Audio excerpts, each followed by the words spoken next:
Alors, certains vont dire que je suis anti-gaulliste. Effectivement, mon approche de l'astrologie et mon regard sur la 4e République, enfin, pour ce qui a précédé et ce qui a suivi la 4e République d'ailleurs, peut être critique par rapport à De Gaulle.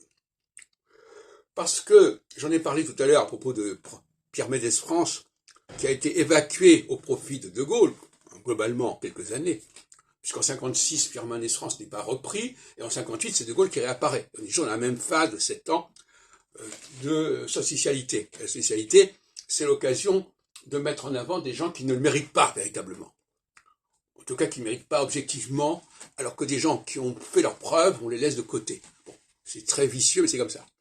Alors, on peut remonter plus loin, parce que De Gaulle, j'ai toujours dit, c'est un personnage solsticial. C'est un personnage qui est marqué par le nationalisme.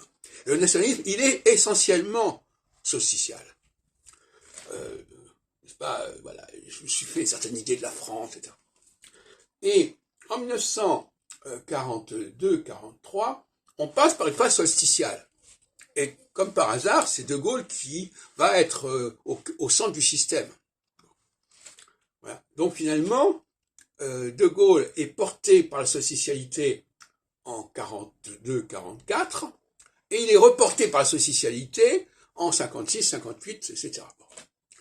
Et en même temps, lorsqu'on arrive à la phase équinoxiale, à partir de 63 à 64, eh bien, il va finir par avoir de graves problèmes, De Gaulle. Parce que la phase équinoxiale, elle ne supporte pas les effets de la socialité de la phase précédente.